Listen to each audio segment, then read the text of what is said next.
ये जो हमारी एग्जिस्टिंग सीरीज थी ये 2011-12 के बेस पे निर्धारित थी। जो अंतर्राष्ट्रीय का नॉर्म है प्राय 5-7 साल में हो जाना चाहिए, बट बीच में कोविड के कारण हमने नए फाइनेंशियल प्रणाली में चेंज किया, जीएसटी आया, इसलिए इसका थोड़ा विलंब हो गया था। और इसी एक मुख्य कारण ये था कि अब इसका अपडेशन की जरूरत थी। इसके अलावा डेटा के जो स्रोत हैं वो काफी नए तैयार हो गए थे पिछले दशक में।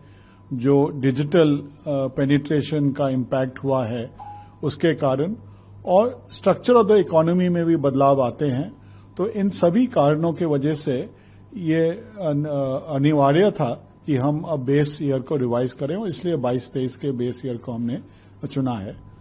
22-23 ईयर का ये भी है कि कोविड का इम्पैक्ट 22-23 के बाद नहीं रहा, वो भी हमने अध्ययन किया था, उसके बेसिस पे किया है।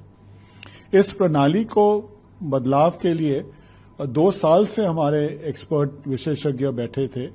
हमने 5 गुट तैयार किए थे और 50 से अधिक विशेषज्ञ 2 साल से अध्ययन कर रहे थे कि क्या क्या प्रणाली में बदलाव आना चाहिए, क्या डेटा स्रोत अब उपलब्ध है उसको कैसे इस्तेमाल किया जाए, और जो स्ट्रक्चर ऑफ द इकोनॉमी है उसको किस तरह दर्शाया जाए।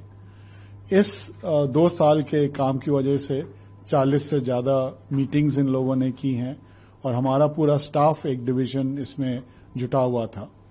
और तभी इस स्तर पे हम पहुंचे हैं कि जो अब डेटा निकल रहा है वो और सटीक है और एक्यूरेट है, और हमें यही हम निश्चिंत हैं कि इस आधार पे जो भी निर्णय लिए जाएंगे, जो भी नियम तैयारी किए जाएंगे, वो और सटीक और मजबूत होंगे।